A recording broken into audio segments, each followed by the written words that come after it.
ये देखो निरक्षर है।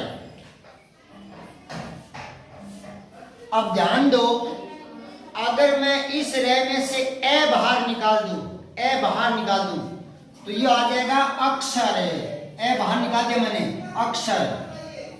अब ये जो रे आधा रह गया, और मैंने बताया था आधा रे हमेशा ऊपर आता है, तो ये आ जाएगा ऐसे।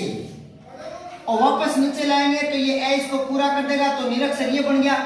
तो निर प्लस में अक्षर यानी बिना अक्षर के, निर्बल।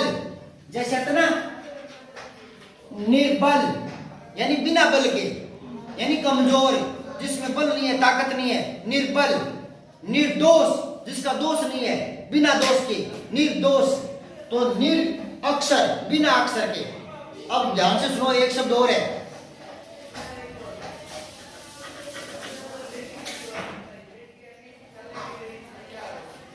निरक्षर और अनपढ़। अनपढ़ से तो आप समझ गए कि जो पढ़ा लिखा नहीं है। ये एक्सरसाइज आपने पहली बार देखा होगा, सुना होगा।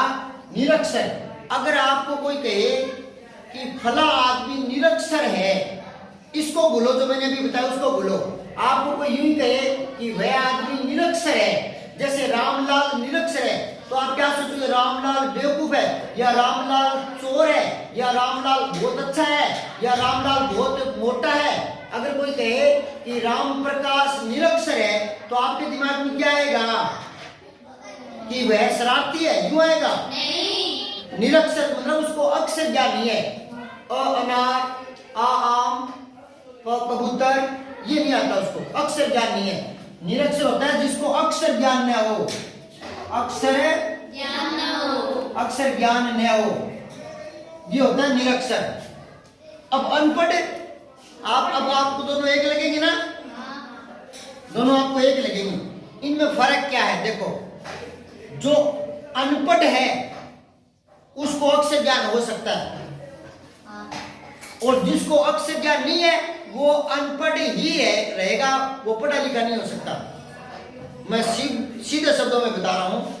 अगर कोई व्यक्ति है, वो पहली क्लास में, दूसरी क्लास में, 5वीं में, 8वीं में पढ़ा है स्कूल में, उसके पास अपनी मार्कशीट है, किसी भी क्लास की पढ़ा है स्कूल में, 2 साल, 4 साल, 5 साल, तो वो पढ़ा लिखा है।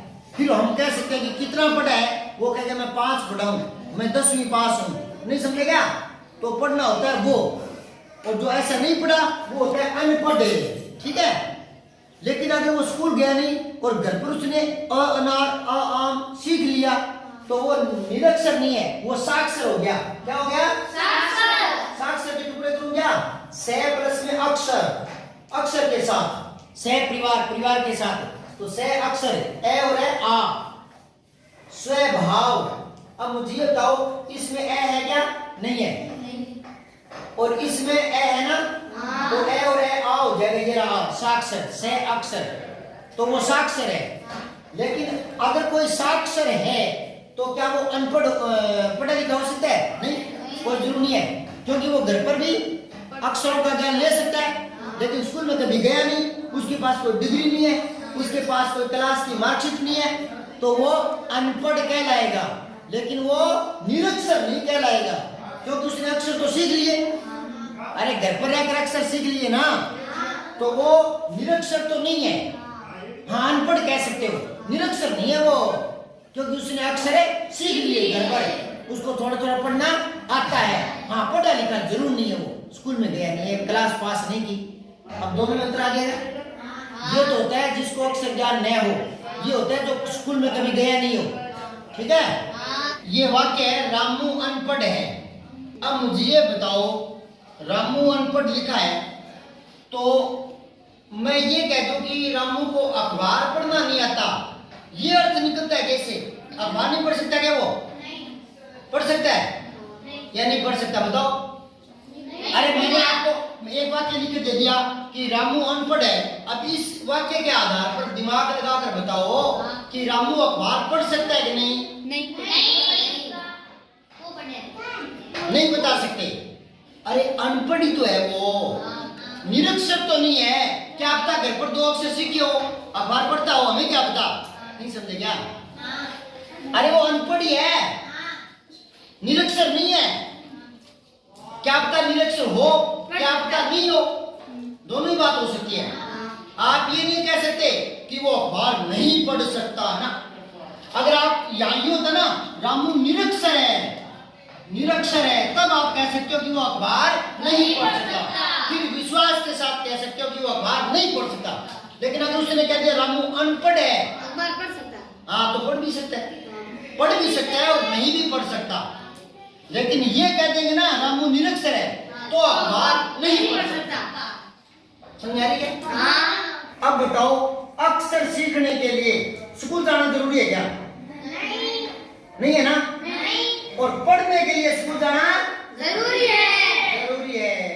और अक्षर सीखने के लिए तो घर पर भी सीख सकते हैं।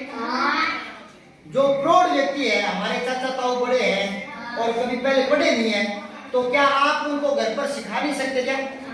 सिखा सकते हो ना? रोज की एक अक्षर सिखाओ।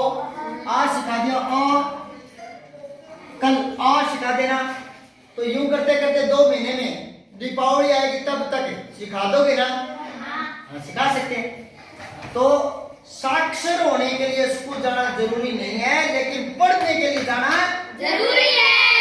ये बातें मैं क्यों बता रहा हूँ? इन दोनों में अंतर बता रहा हूँ। क्या बता रहा हूँ? अंतर। अब कईयों को एक ही लगता है कि निरक्षर और अनपढ़ तो एक ही बात है। नहीं। एक बार कंपटीशन में आया था, पटवारी का एग्जाम था, उसमें आया था वाक्यांश के लिए एक शब्द लिखना, तो आया था जिसे अक्षर ज्ञान नहीं है, अक्षर ज्ञान नहीं है। 4 ऑप्शन दे रखे थे, एक में निरक्षर भी दे रखा था, एक में अनपढ़ भी, ए में अनपढ़ दे रखा था और से में दे रखा था दोनों। तो कई तो अनपढ़ करके आ गए, कई दोनों करके आ गए। समझ में आ रही बात है? लेकिन वो कह रहा है इसका अर्थ नहीं पूछ रहा, अर्थ में तो दोनों आ जाएंगे। इस पंक्ति का अर्थ नहीं पूछ रहा, अर्थ में तो दोनों आ जाएंगे, अर्थ नहीं पूछ रहा। वाक्यांश के लिए एक शब्द का मतलब होता है इतना लंबा ना बोलना पड़े, छोटा कह सकता हूँ क्या? जैसे वह व्यक्ति जो खेती करता है, इतना ना बोलना पड़े, छोटा बोल सकता हूँ क्या? हाँ, किसान है। जो भगवान को नहीं मानता, नास्तिक है। जो भगवान को मानता है, इतना लंबा ना लिखना पड़े, तो जो भगवान को मानता है उसके लिए एक शब्द लिख सकते हैं, आस्तिक। समझ आ रही है? तो ऐसे वो कह रहे हैं कि मुझे इतना लंबा ना बोलना पड़े जिसे अक्षर ज्ञान नहीं है, तो उसके लिए एक शब्द, तो उसके लिए ये बनेगा, ये नहीं बनेगा। नहीं। तो ये किसके लिए बनेगा? जो पढ़ा लिखा नहीं है उसके लिए ये बनेगा। समझ आ रही है?